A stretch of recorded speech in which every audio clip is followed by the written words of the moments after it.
Hello, good afternoon. My name is Joanna Maycock and I'm the Secretary General of the European Women's Lobby. It's my great honour to moderate and facilitate this event this afternoon. The event is about COVID and particularly the impact and the differentiated impact on women and men in the Western Balkans and in the EU. We have about an hour. We have some fantastic speakers who are going to share their stories and also their recommendations about how COVID has impacted on women and girls, on the rights of women and girls across the Western Balkans and the EU. We're going to have some stories. We're also going to have some recommendations about action and what needs to happen next in terms of the response in order to advance on women's rights and make sure that we don't actually start to go backwards.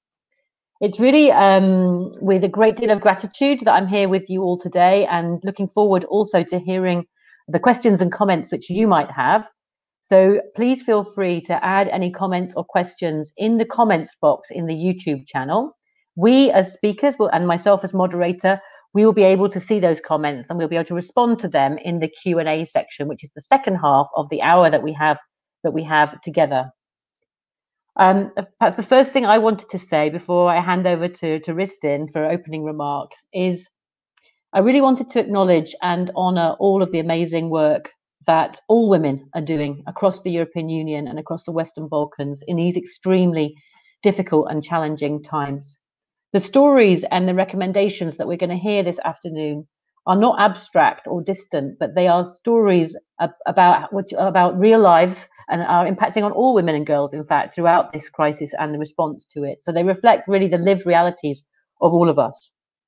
And I think in particular, I want to acknowledge the contribution and the work that each one of you who's joining the call today has done throughout this period and taking the time also to participate today and share your stories and your comments and your feedback as well. So it's with, I think, let's take a moment of gratitude to one another and compassion to one another as we start this really interesting discussion and exchange today. And with that, I'm going to hand over to Ristin. She is the regional manager for the Western Balkans from Kvinna to Kvinna Foundation. Kvinna to Kvinna Foundation is responsible for organizing this event today, and many of their partners will be speaking. We have the pleasure of collaborating with Kvinna to Kvinna, usually on an annual basis, to reflect on the challenges faced by women and girls and for the women's organizations in the Western Balkans. And unfortunately, we can't do that in person today, Ristin. But I'm really glad that we found a way through creativity and online activity to be together. So over to you for some opening remarks, please. Thank you, Joanna. Can you hear me? Yes. Okay. Good. Thank you for those opening remarks, Joanna, and for reminding us as to the importance of being here. So my name is Ristin Thomason. I'm the regional manager for Western Balkans at the Kvinna to Kvinna Foundation. Kvinna to Kvinna has supported women's rights organizations in conflict-affected areas for almost 30 years. We started our work in the mid-90s in the Western Balkans, and we now support around 140 women's organizations in 4 different regions in the world. In Africa, in the MENA region, and in South Caucasus, apart from Western Balkans. In the Balkans, we are, since several years back, supporting organizations to make use of the EU integration process to advance women's rights and gender equality further in their countries. And we're particularly happy to host this event together with the European Women's Lobby and to be able to gather civil society activists from the Western Balkans and Turkey here today. So I would also like to welcome you all. This year, 2020, was meant to be a crucial year for gender equality globally, with the 20th anniversary of UN Security Council Resolution 1325, and in the EU with the adoption of the Gender Equality Strategy, and soon the Gender Action Plan 3. However, this year will be remembered, unfortunately, more for the COVID-19 pandemic, which has caught most countries off guard and has had a severe impact on millions of people, not only in terms of health, but also with severe social and economic consequences, including in the EU and the Western Balkans. While the pandemic has affected every country, COVID-19 is not an equalizer, as it has sometimes been said.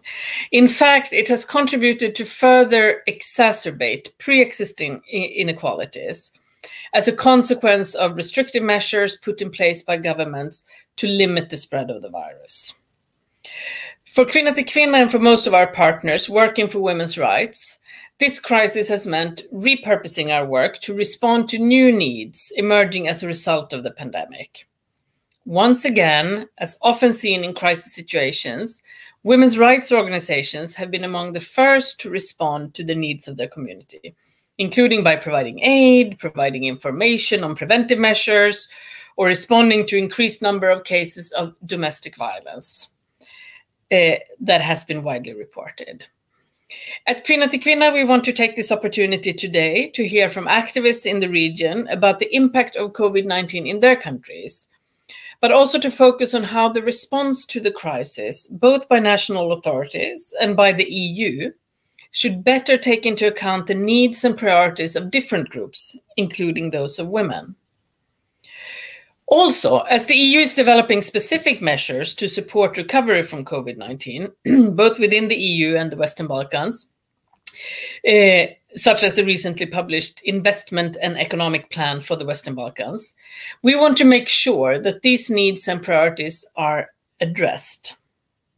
It is extremely important to avoid that hard-won gains for women and women's rights are rolled back at a time of crisis, and that women's rights and gender equality are forgotten when recovery plans are designed and funding allocated.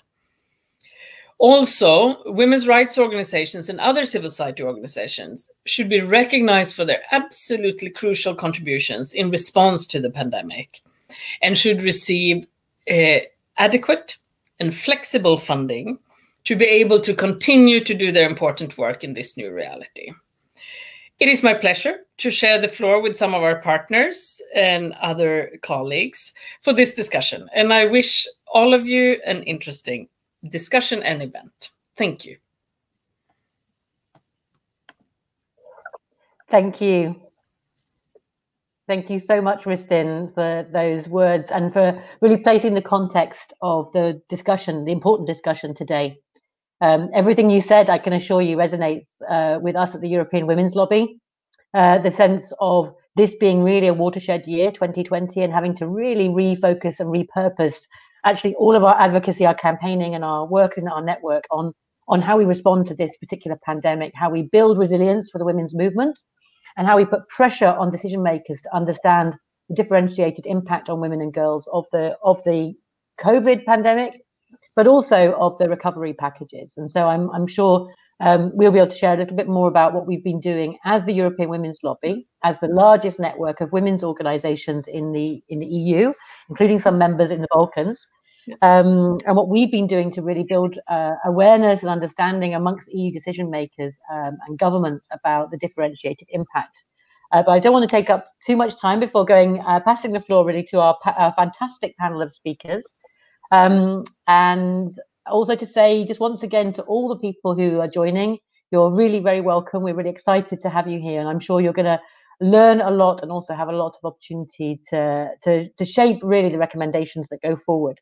So we have, for the next 20 minutes or so, we have 4 speakers who are going to speak about the stories and the perspectives from their own context and country, and also some aspects of the way in which COVID has a differential impact on women and girls, talking about all those issues that Ristin already mentioned: violence against women and girls, the issues about the economic impact, the issue about the impact on women's political participation and space, and also on the democratic processes themselves. So really, we've asked each of the speakers to look at how COVID and the restrictive measures that have been put in place by respective governments has affected women and men differently. We've asked them about the response that's come from civil society and women's organizations in particular, and how they've responded and stepped up in this context. And then how can these recovery packages and certainly how can the EU better support women and girls in the recovery phase, if you like. A reminder to all the people watching and participating, if you put comments below the YouTube or questions, we will be able to see those, and we'll be able to hopefully respond to as many as possible in the second half hour of our webinar today. So I'm first would like to introduce Maida. She is coming to us from an organization, a fantastic women's organization, Rights for All, from Bosnia and Herzegovina. And she's going to tell us what's been happening in terms of her own organization and their own context. So I'm over to you, please, Maida. Thank you very much, Joanna. It's a real pleasure to be here and have this opportunity to share some of the fantastic work that women's organizations have been doing in Bosnia and Herzegovina. So my name is Maida Omercehajic. I work as a legal advisor in Rights for All in Sarajevo, Bosnia and Herzegovina. And maybe just for the introduction, what we have seen mostly is that the disproportionate effect of the pandemic on women has technically only further deepened the already existing discrimination and differences that we have been monitoring for the past years. And the pandemic has in fact proven not only to be a health issue, but also an issue that has affected all aspects of life. And speaking from a regional perspective, not only from a perspective of Bosnia and Herzegovina, we have seen that our problems are unfortunately universal, with only differences in available data. Maybe one of the first issues that I'd like to address is the immense rise of violence against women, or the so-called shadow pandemic. This entire pandemic has brought on, as we all know, a bigger risk of different types of violence that women experience. It has brought on the danger of women being locked up with abusive partners or other members of their household, women being under constant supervision of these abusive members of the household, and this all leading to the lack of access to any kind of support they usually have access to.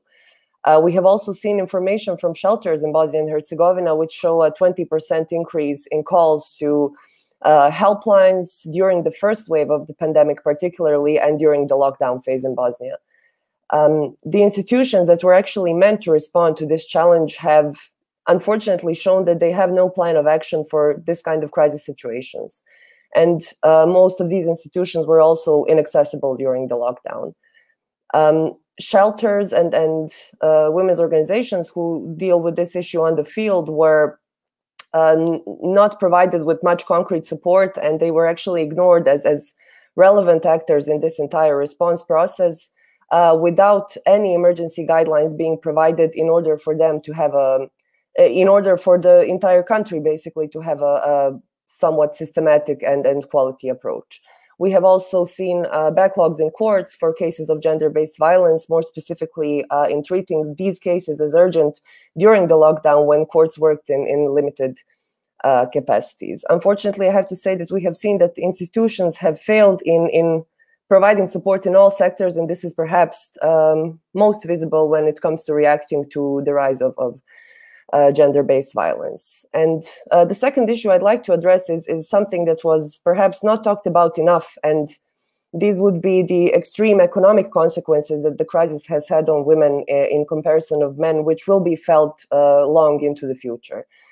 Women were, first of all, more disproportionately exposed to the actual risk of contracting the coronavirus, since they were the majority of those that were on the front lines of the fight against coronavirus. We know that they are the majority of employees in healthcare sector. For example, in Bosnia and Herzegovina, on average, we have twice as many female doctors and 5 times more female nurses as compared to their male counterparts.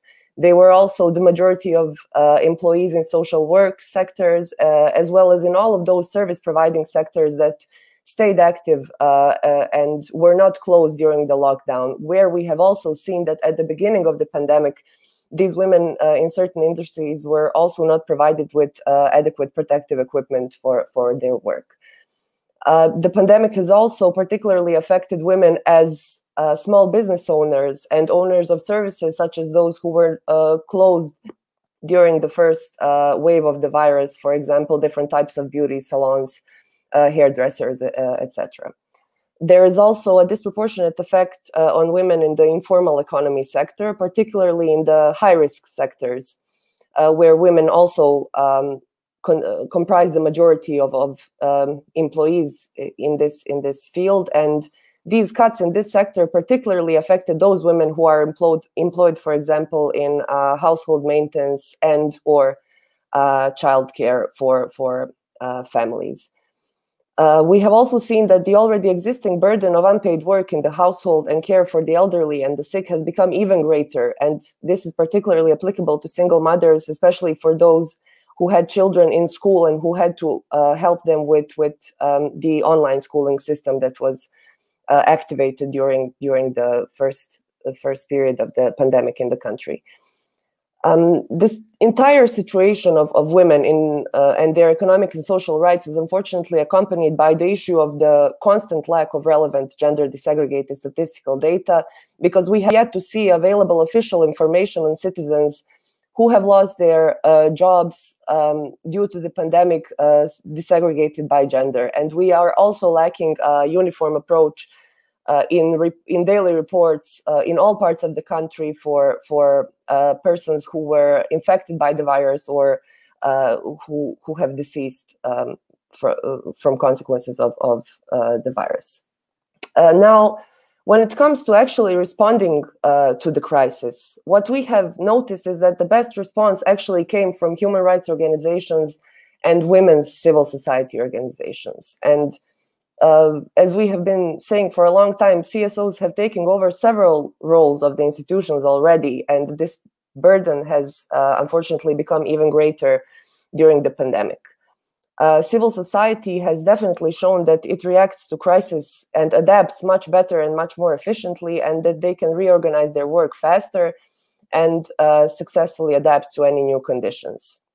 Women's civil society organizations were, in fact, the ones who were running shelters in Bosnia and Herzegovina, running safe houses, providing direct services to victims of gender-based violence, and running helplines. Basically, all specialized services in this field were provided by women's civil society organizations. We know that the institutions have contacted shelters to actually redirect victims of gender-based violence, but most of them had problems in actually physically isolating new beneficiaries and in some cases their children as well, due to the lack of adequate rooms for self-isolation. Speaking of reorganizing work of women's organizations, most of them started, for example, providing psychological support to both women and men online or through creating some new helplines for this purpose. They were also quite involved in providing a humanitarian response to this crisis, for example, organizing help to those who could not leave their homes due to the curfew we had in the first phase and the lockdown. Women's organizations have actually exploited their efforts and capacities to the maximum in this crisis, and I think they even went over it. And this is why they need help now more than ever, and support more than ever, especially in the shrinking space environment for civil society, which we have been facing for the past years. If we strengthen the civil society, we are technically contributing to creating responsible governments in our region, and there can be no responsible governments without a strong civil society. And this is why it's important to continue providing support and funds for women's civil society organizations. Is not only does this sector do so much and provide so many services to both women and men, but the majority of the employees in this sector are also women, and layoffs in this sector would lead to an even greater unemployment rate for women. The support to strengthening CSOs is crucial, since they are evidently the ones who are efficiently dealing with the protection of women, which was evident during the crisis, and civil society has responded to the problem and provided the required support, as well as took over the role of the state in this crisis. Just to conclude, Joanna, is that we need to work on ensuring inclusion of women's perspectives and their expertise. And we need to recognize the role of women's civil society organizations, and they should be consulted in creating any potential and future responses to the crisis. Because we have seen that women experts were not included in the response, particularly experts from the civil society, and there is still an ongoing need for support and strengthening capacities and fighting discrimination in all sectors, support for empowerment of women, and support to women's empowerment in general. Thank you very much. Thank you so much, Maida. That was really, really comprehensive. And certainly from my perspective, I recognized a lot of what you said from also what we've been seeing across the European Union. And I liked what I thought I heard as your recommendations about the need for really good sex disaggregated data, the need really to support and properly support civil society, especially women's organizations, and more broadly to include a women's perspective in the response and in the design of the recovery. So thank you very much, and thank you for everything that you're doing in your country, and that Rights for All does. I know this is really hard times for all of us, so great appreciation to you. Thank you. And so now we're going to go to Serbia. We have Danilo from A11. Are you there? Yes. Hello. Danilo, you have the best environment there with your armchair. Thank you so much for being here with us. And really looking forward to hearing from you the experiences in Serbia and also your thoughts about recommendations. Thank you. Thank you. Well, so Serbia was at the beginning of the pandemic actually the country that introduced some of the harshest measures for dealing with the spread of the virus. So it started with the proclamation of the state of emergency, which was followed by the numerous changes actually of internal legislation relevant for everyday life. So, for example, we had a number of curfews that were introduced during the state of emergency, and pretty much all the measures that were introduced were, when we analyze them from the perspective of other countries, could be actually marked as some of the harshest measures in Europe. Of course, what happened afterwards was actually that the impact of these measures heavily affected most vulnerable population, and especially women coming from vulnerable groups or women that are already worse off than the majority of the population. So this particularly affected Roma women living in informal settlements without access to basic services and infrastructure. It also affected migrant women working in informal economy, women that are living in poverty or actually being multiply discriminated against. So all those that are already actually considered as being left behind, how the UN likes to call this. In addition to this, there was another problem in this regard was actually that the suspension of the work of the courts and the switch of the administrative bodies from of their work actually from in-person contact with beneficiaries or actually with citizens to this online world affected again access to basic economic and social rights for those that are most in need of support. So what was happening is that actually social welfare centers and social workers were not present in the field, how we call this. Actually, they didn't have direct contact with the beneficiaries. All the services were switched to the online world, or actually switched to the some kind of indirect contact with the administrative bodies. So this affected women that are already being actually without access to internet, without access to phone, without women that are illiterate, or actually those that are not able actually to use all these kind of indirect ways of communication. Again, what was happening during the state of emergency is that actually the schools were switched to this remote schooling, which disproportionately affected women because they were supposed to provide educational support to their children more than men. Of course, how it works in typical households. Actually, they had more burden actually in this regard because of the educational support they were providing to children. Again, when it comes to most vulnerable Roma women living in informal settlements, they had additional duties, if I can say so, to provide water and access to water actually in these cases where the water is not accessible in informal settlements. The number of households without access to water and sanitation in Serbia is around 25,000 people, actually 25,000 households in Serbia. in Roma households are without access to water. So you can imagine actually what is the scope of the problem. Additional problem, as I mentioned, actually, is that in addition to this switch to this online world, actually remote access to administrative bodies, there was no mechanisms for the protection of the rights. So other than a very specific number of cases where courts were operating, administrative bodies were not operating. Actually, were not having direct contact with beneficiaries. So this heavily affected those that are in need of social support or in need of healthcare or additional or any other actually economic and social rights. As it is the situation in Bosnia and Herzegovina, actually the number of women working in retail and service providing industries, but also in medical sector, are bigger than the number of men working in these industries. Even having in mind actually that there was these services, actually the retail and service sector, were mostly actually working during the state of emergency in the beginning without personal protective equipment, actually without any meaningful protection from the spread of the virus. Women were also more exposed to the spread of the virus. And finally, what was happening in informal economy and what is still happening in informal economy is that women working in this, women that are engaged in informal economy were actually without any kind of protection or without any kind of support provided from the state.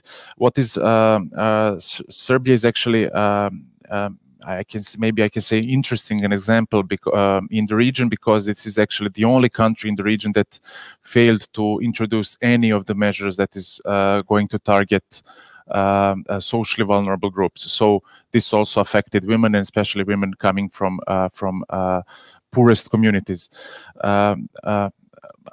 Responses from civil society organizations are actually similar as in Bosnia. So civil society organizations were actually trying to provide additional support via online services, workshops, and this kind of indirect contact with women, but also there was a lot of humanitarian assistance provided to those that are most in need. In that regard, civil society organizations were actually changing, doing the work of the state and actually providing support that was meant to be provided by the state authorities. Other than this narrative about the importance of solidarity and the importance of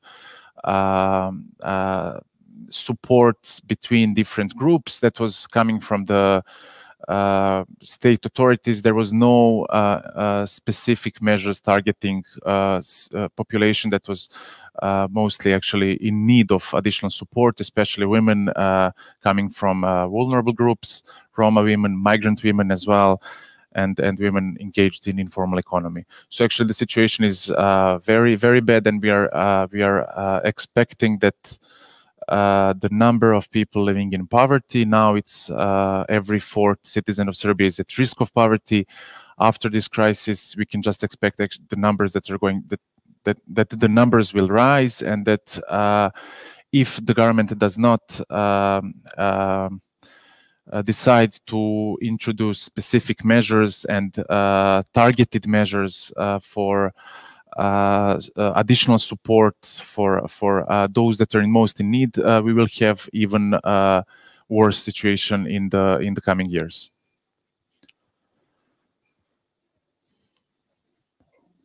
Thank you so much, Danilo, and thank you so much for shining a light on the particular experience of groups that are already made vulnerable by our systems, and how they are doubly or triply impacted again in this particular crisis.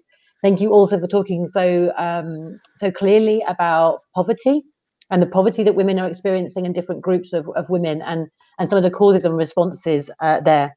And for calling also for the need for targeted responses, targeted and designed responses that very deliberately understand the specific needs of migrant women, of poorer women, of Roma women, of those in the informal economy. Thank you so much for all the work that you're doing in Serbia as well, Danilo. Thank you. So now I'm going to hand over the floor. I should say first that we are 70 people participating today. That's really fantastic. And I think also in all that is difficult and challenging about COVID and the fact that we cannot be together and we can't be together for this kind of conversation, it does also open opportunity for some people to participate who would not normally be able to travel to be together. And so this is also a really positive thing that so many people are here today and participating in this important discussion. So thank you all. So now I'm going to pass the floor to Nicole. She's coming to us from the Kosovo Women's Network. Nicole, please share with us the stories for what's happening in Kosovo and what your recommendations are for action. And my cat has come to help moderate. So I hope she's not distracting. Over to you, Nicole. Thanks so much. Good afternoon. The situation in Kosovo is quite similar to the situation that my colleagues have already shared. And so I think I would use this time to focus a bit on the EU's response to the crisis, and particularly on EU funding. As many of us know, in March, the European Commission announced that it would allocate 38 million euros in immediate funding to the Western Balkans to address the pressing medical equipment and protection needs related to the coronavirus. It also announced a package of 374 million euros to support the social and economic recovery of the Western Balkans, including support to the private sector, social protection, and specific attention to vulnerable groups. This has included also strengthening the resilience of the health sector. As some of us here know, the EU Gender Action Plan 2, soon to be released by the forthcoming Gender Action Plan 3, as well as the EU Strategic Approach to Women, Peace and Security, and the OECD DAC criteria for gender marking, all call for the EU to use gender analysis, gender mainstreaming of programs, and indicators to measure progress towards gender equality in all of the EU external financing. However, it has been unclear whether the EU or the beneficiary governments in the Western Balkans have actually conducted gender analyses in order to inform the programming related to COVID-19. Gender Action Plan 2 also calls for the EU to consult women's rights organizations to inform programming. While we in Kosovo had an opportunity to provide input into this process, we've heard from our sisters in the region, from several women's rights groups, that they have not had any opportunity to contribute to and inform the design of programs and the allocation of EU funds to address COVID-19. As my fellow speakers have noted, women's rights organizations have been among the first responders. They've been on the front lines of the crisis, and they've been meeting the most urgent needs of vulnerable groups. Many women's rights organizations, as Maida has mentioned, are overstretched and facing financial limitations and challenges. Recent research that we have put together with many women's rights organizations in the region has shown that women's rights organizations were already facing significant financial difficulties before the COVID-19 epidemic happened. This report, Where's the Money for Women's Rights, can be found on the Kvinna till Kvinna Foundation or the Kosovo Women's Network websites, and it details the great financing needs of women's rights organizations. However, we don't know yet how the foreseen funds coming from the European Union will reach women's rights groups or activists working on the ground to address the most urgent needs. Considering these issues, women's rights groups in the region, many of which are participating in today's event, have stated in a joint letter to the European Union in April several recommendations that they would like to see occur as part of a gender-just approach of the European Commission that could be implemented by our governments in order to address the most urgent needs of women and men related to the pandemic.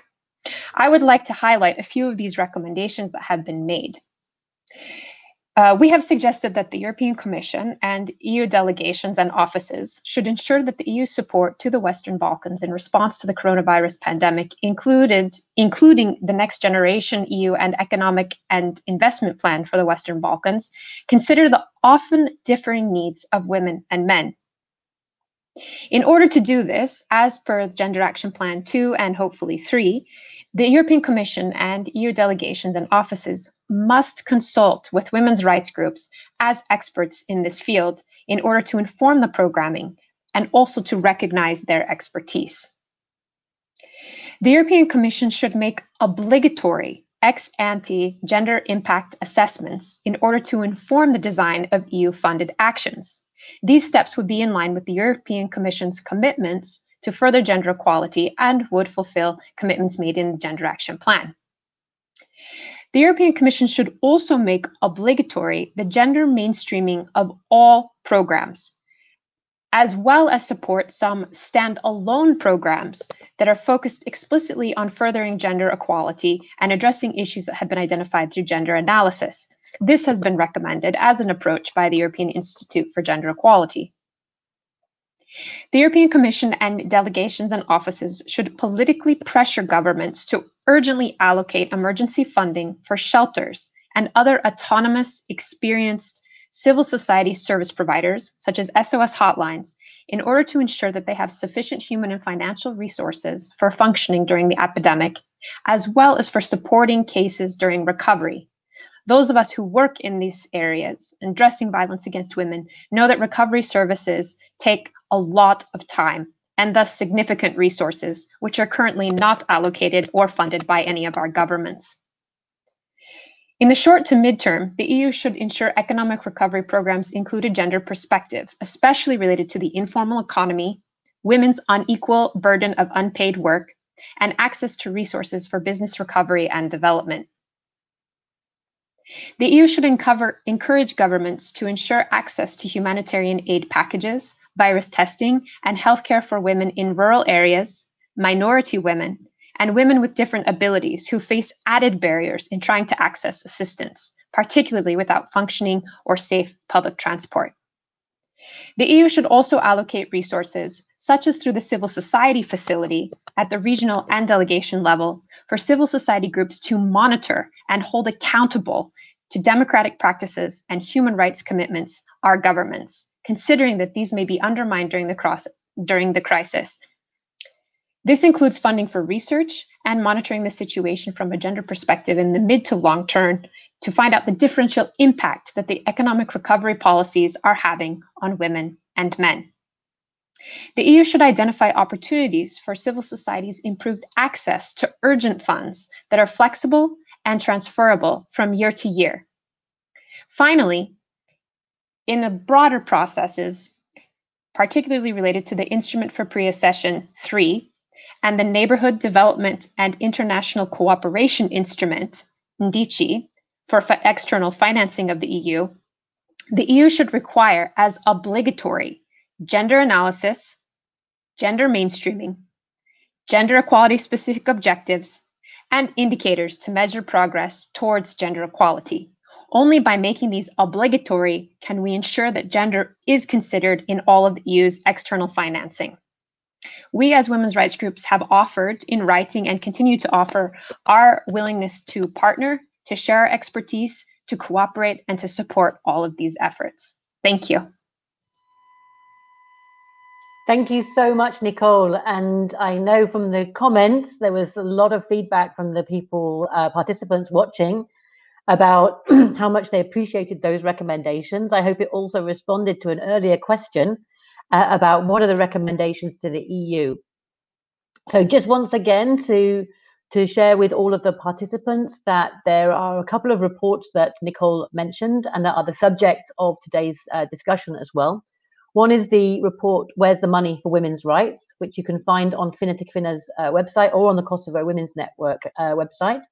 And also all of these recommendations around the EU response, you can also find on those websites. It seems we're not able to post links, but please go and have a look for those recommendations in full on the websites. I think there we heard a lot really about the need for gender mainstreaming, the need for sex disaggregated data, the need to fund women's organizations, to fund research, to really strengthen the resilience and participation of women and women's organizations. Something that we in the European Union have also seen across the board has been the expectations and the demand on women's organizations has been exponential, but the resources have not really been there actually. And so the women, and many of those of you who are participating in the call today, I know this is your reality, are exhausted, are feeling the pressure of multiple draws on their time and responsibilities from supporting the communities, supporting their families, to doing the work that's needed, and no resources is coming to back that up. So those monitoring activities are really crucial as well.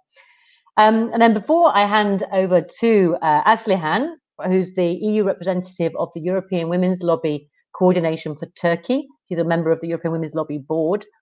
I also wanted to mention that it was really great also to hear there from Nicole about the inclusion of women with disabilities. I saw also in the comments that these kind of online events and online webinars actually can, if done properly, enhance the greater participation of women with different abilities as well. So that's just wanted to acknowledge that here as moderator as well. So now over to you, Aslihan. Perhaps you can share a little bit about what the European Women's Lobby has been doing in terms of the response to COVID, and talk also to your own experiences. Thank you, Aslihan. Thank you, Joanna. Thank you, everyone. It's a great pleasure to be here discussing this on this platform together with you. Thank you for the fellow other speakers that they have also already mentioned a couple of issues that I wanted to raise. But as you have mentioned, I would like to go through what we have been doing as European Women's Lobby since the rise of the crisis. And I would like to comment around what we have been recommending since then and continuously. So as most of us have been mentioning, EU's first reflexes may have been slow to the pandemic, but we hope that at the moment, with the EU's recovery plans and the institutions and the member states' obligation to create better recovery plans, now we have the time to sit together, all together with civil society organizations and all stakeholders to tackle the consequences of COVID-19 in solidarity, in partnership. So women are at the forefront, and we expect EU institutions to protect and expand the existing recovery plans in the EU and Western Balkans as well into a more gender-focused structure by investing in universal social protection and care system. The pandemic is deepening pre-existing inequalities. We all agree to that. It exposes more vulnerabilities at all levels. And besides the existing obstacles to overcome, there are even more challenges on women's economic empowerment. While we are already living through the second and even the third wave of the pandemic, we need to focus on how to tackle women's deepening poverty and boost the understanding on feminist economics within these circumstances at local, national, EU, and international level to overcome a prolonged dip in women's incomes and labor force participation, with compounded impacts for women already living in poverty. Without a strong focus on gender in the political response, the economic impact of COVID will ruin and cost lives. Recovery needs to prioritize gender equality, providing women with equal opportunities and equal voice. For those who, as a result of recent economic growth, manage to escape from extreme poverty, they are likely to fall back into this most vulnerable of situations once again. We need to recognize women's poverty as a fact in Europe, including Western Balkans and Turkey, and women are facing the economic impact should be more visible in the recovery plans, as we all agree with the other speakers. The recently released numbers shows that the pandemic will push 96 million people into extreme poverty by 2021, which of 57 million are women and girls. Women are losing their jobs. The pandemic and the measures to prevent its spread are driving a disproportionate increase in women's unemployment as compared to men, and also decreasing their overall working time. Therefore, as European Women's Lobby, since the beginning of the pandemic, we have write down our recommendations. We have shared our recommendations with the EU institutions through our membership with the national coordinations to our governments. We are sharing our recommendations stating that it is crucial to create support for women who are fighting at the forefront and who are actually stuck in the house with their work-life balance responsibilities as well. Reconciliation of paid and unpaid work by providing all primary caregivers and paid leave and reduced and flexible working arrangements should be a priority. Access to affordable and quality childcare services will, and for sure, enable more women to be in the labor force. Bridging the gender pay gap, as it was the 4th of November, Gender Pay Gap Day, to create awareness, we need to urgently act upon that as well.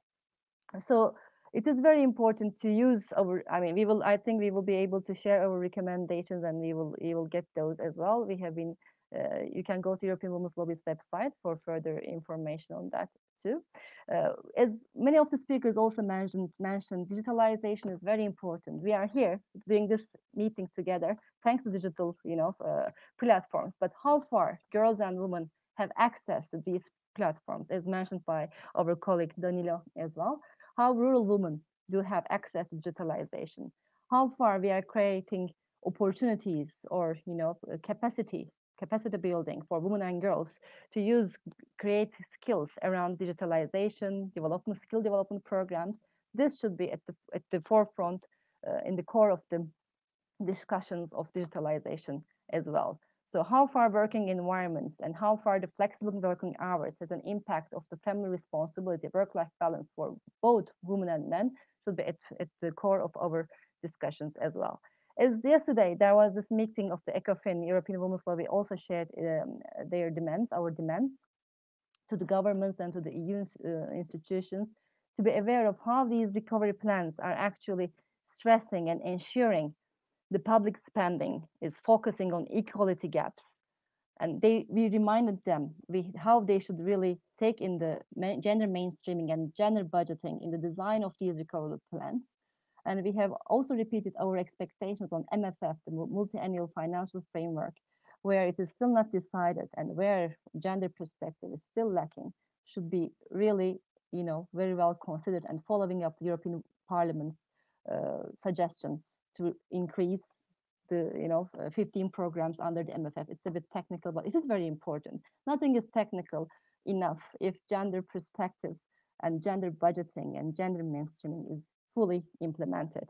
So through our recommendations, I would just like to conclude to Western Balkans with a few sentences, Joanna, if I may. With the Western Balkans and with EU relations, as Ristin and other colleagues, Nicole as well mentioned, the existing relationship with the funding, with the Sofia summit coming next week, EU is also putting its priority on Green Deal, digitalization, digital transformation at the forefront with Western Balkans. Economic single market is very important, but we do lack the visibility of gender mainstreaming and gender budgeting within these priorities.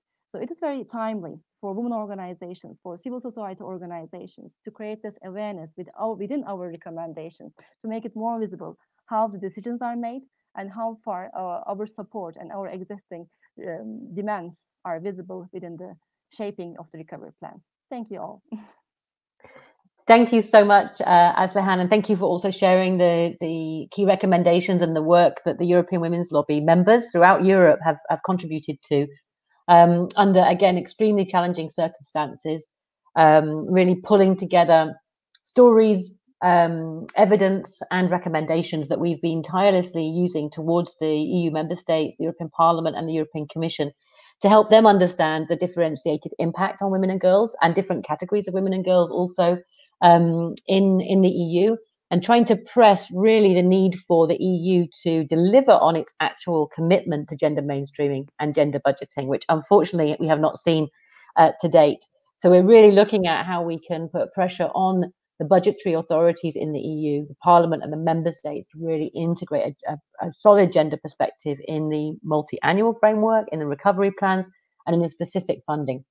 We know that very little money in EU money, including in the West Balkans, but also in the EU, is going to women's rights. It's going to women's rights organizations, and that really needs to change. If we're going to use the recovery itself to create a more just, a more equal, and a better society where women are really on the path to achieving full equality with men, and this is really the opportunity we don't want to miss. So thank you so much, Aslihan. We've been monitoring the comments. There's been lots of nice feedback and conversation amongst yourself. Not too many questions, so I'm going to just remind you then that you can find the Kvinna to Kvinna reports and recommendations on their website. I think we've tried to add the link down here, and also the European Women's Lobby recommendations and latest lobby actions you can find on our website, which is womenlobby.org. And you can find a section there on COVID specifically, with lots of different resources over the last 8 months. And we will also tweet that from our Twitter account as well, if that makes it easier for you to find. I've got a couple of other requests for the floor, and I thought it would be quite interesting to have a perspective from Albania. Ines, I don't know if you're there, and if you can put the camera on. Hi, Ines, lovely to see you. And Ines is coming from AWEN, an organization that's a member of the Kvinna to Kvinna partnership in the Western Balkans in Albania. So, Ines, do you recognize what the other speakers have said? Is there anything different in Albania or anything you'd like to add in terms of the recommendations? Thank you. Yes, thank you so much for the introduction. Of course, I totally agree with all the partner organizations and all the challenges that women's organizations, but not only women's in the regions are facing. I would like especially to emphasize the situation of women and poverty, especially in terms of women that have been facing poverty, but because of the pandemic right now, they are quite in a very difficult situation, especially those women that have been unemployed and in other vulnerable situations, including here gender-based violence. Because of the pandemic, as you've heard from my colleagues and friends, their situation is even harder. And the Albanian state right now, because of the health system and the issues and the problems that the health system is facing in Albania, the entire world, but Albania has some great issues in terms of health. Now, exactly because of that, the focus and the attention is not anymore in women's rights issues, and especially on those women that need most our help. I would like to agree with Nicole that women's organizations have been facing a lot of these issues and difficulties, but as you can imagine, as you might know, it's not possible doing this without the support of our state institution and of EU institutions, especially in countries as Albania and all the other countries in the region. Thank you. Thank you so much, Ines, and thanks also for your contribution and for being here and for all the work that you're doing in Albania, which is so important and valuable. I also have, I think we have also Maya from Montenegro, from the Women's Rights Center in Montenegro. Hello. Hi, Maya. Hi, nice to see you again, all. So what would you like to contribute or add anything to what the other? Well, I see that the time is running. I just I wrote my comment, but I maybe just want to share one thing that we learned during the COVID. It's actually that our institutions can be particularly efficient. For example, we realized that when somebody is violating the measures of the national body for fighting pandemic, our prosecution acted really promptly with detention of these persons. So I was wondering why they cannot do the same when it comes to violating protective measures in cases of violence against women. So I guess that we didn't expect it, but we got a really good tool for advocating for more efficient response of our institutions toward the violence against women as well. Because we saw that it's possible and we saw it's functioning, and we saw so many examples that they were acted so promptly that I was impressed. That is just for the end, maybe something positive. That's great, Maya. Thank you very much. And we saw also in the EU some actually good examples of governments responding to violence against women and girls. I think there was certainly an increased, in some cases, an increased attention by the public and an increased concern about violence against women, which then prompted some quite creative and innovative responses by government. And the points made by the speakers, I think, about the institutional and legislative shutdown that also meant that cases were not able to be brought. But then the response to that, actually, and bringing that positive response to that, Maya, was really, really helpful. So thank you so much, and thanks for all the work that you do in Montenegro. So important and valuable. Thank you. So we have like just a few minutes left. I wanted to give each of the Speakers 1 minute if they want to add anything further to what they already said, particularly in terms of what's the one recommendation that you would like to make to the EU in terms of its response going forward in the recovery in the Western Balkans and Aslihan in the EU. So Maida, are you there still? If you could just give 1 minute, one extra thought, that would be great. Thank you, Maida. Yes, thank you very much, Joanna. I would just like to use the opportunity to re-emphasize how important the role of civil society in this is, particularly the role of women's organizations. Because if we did not have the reaction or the response from the civil society, the already difficult consequences of the crisis would have been even greater. And continuation of providing this kind of support for the civil society would also mean sending a message to the state that they also need to provide support and also need to work on establishing a partnership relationship with women's organizations and connect with these organizations, include their voices, include their perspectives, basically consult with them in creating potential recovery strategies for this crisis. And just to conclude, women's voices and expertise must be included in all aspects of this response, because all issues related to the crisis are in fact women's issues. Thank you very much. Absolutely. Thank you so much, Maida. Danilo. Thank you. Well, what would be my recommendation in this regard is actually that we would expect more interest of the EU for the work of the institutions that are supposed to protect women and also other groups. For example, Serbia is since May without the Commissioner for Protection of Equality, and there is no even a discussion about the new person that is going to take this position. So actually the system of protection from the discrimination is collapsed. There is no interest of the political stakeholders to actually address this issue, and we are worried that this situation will heavily affect the situation of women, but also other groups. So just a short recommendation would be more emphasis on the work of the institutions and the actually ways how the system that is set in place, at least in legislation, is put in motion. That's in that regard. Thank you so much, Danilo. Thank you. Now to Nicole, anything you would like to add as a concluding remark? Thanks. I think I'll just kind of repeat the same thing.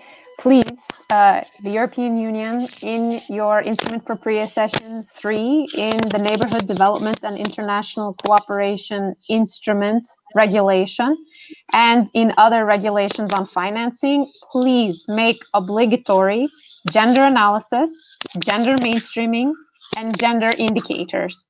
Because only with these can we actually monitor and see how gender is being addressed and the rights of women and men are being fulfilled in these programs. So please make it obligatory. Thank you. Thank you so much, Nicole. Aslihan, any final remarks from you? Thank you, Joanna. I will follow through what Nicole has said. Monitoring and evaluation is very important, and that's how, as European Women's Lobby, we have also shared our recommendation to create a mechanism such as Recovery and Gender Equality Advisory Body for EU member states. And I think it could be very sensitive and important for Western Balkan countries too, to use that type of mechanism for the new Western Balkans Guarantee Facility or this EU External Action Guarantee or this type of funds for Sustainable Development Plus. So I think it's very timely to consider this and how far women are involved in the decision-making processes, and how far, as we have seen, women leadership during COVID has responded in different countries where there was women leadership, and we should go through that. Thank you. Thank you very much. Thank you so much, Aslihan. Ristin, would you like to perhaps share your concluding thoughts or remarks after all these really fantastic interventions? No, I just think that this event and this discussion is such a perfect case in point. Look at all these expertise and all these solutions and sharp observations that you get from discussing with civil society representatives. So I think this is a good practice in itself. Thanks everyone for contributing. Thank you so much. So it brings back to me, I guess, for some final remarks and thank yous. I think this has been such an important and powerful moment, an event of sharing, of learning, of sisterhood, and also of thinking about what the solutions can be at a time which sometimes we may feel a little bit helpless or certainly anxious about the state of the world. It's so important to hear and to see and to learn what the solutions might be and how we might use this moment in time actually as a turning point, not to go backwards, but to actually accelerate on progress for the rights of women and girls. I would like to really thank Kvinna to Kvinna for organising and setting up this event, and for all the fantastic partners of Kvinna to Kvinna from the Western Balkans who participated today in the panel, and I know as participants. Also, thanks to the European Women's Lobby colleagues and partners who have participated today, and also who have worked. I think all the women's organisations throughout Europe have worked incredibly hard this year, have shown incredible resilience, incredible creativity, innovation, and energy actually in finding new ways to respond to new and old problems. Because I think it was said at the beginning, the disproportionate response has not made new inequalities, it's just further exacerbated what we already knew to be extremely deep and prevalent and hard to undo inequalities between women and men. And as has been said here many times, disproportionately impacted on certain groups of women and girls. And I think we've talked a lot here about those who are already made particularly vulnerable or excluded by our systems and by our society. And also the very important issue and question of poverty and the feminization of poverty, and that within particular groups. So I really want to thank everybody who's participated and shared recommendations and thoughts and ideas. I want to really remind you all that you can find the incredible resources of Kvinna to Kvinna and of the European Women's Lobby on our websites. You can find some really great analysis, some really great stories, examples, case studies, even some good practice. I saw in the comments somebody said there's good practice in the European Union as well, so there is some there. And really our recommendations for action. I really urge you to read further there and to distribute those more. We need to keep pressure up on decision makers, make sure that women's voices are heard and the voices of girls are heard in the political and the policy making processes. As Aslihan said, we can't claim that everything is too technical when it comes to women's rights. It's deeply political, and it's actually their responsibility as policy makers and implementers to ensure that we have the right data, the sex disaggregated data, that we have the mainstreaming, we have the budgeting, and that we support those organizations who are really doing the work at the front line in shifting our societies and in creating a more equal world for women and girls. And that particularly means resourcing women's organizations throughout Europe and throughout the Western Balkans. So I think we've heard loud and clear from all the speakers. Thank you once again to everybody who's participated. And we look forward to continuing this work together for a feminist future. Thank you. Thank you all. Thank you all.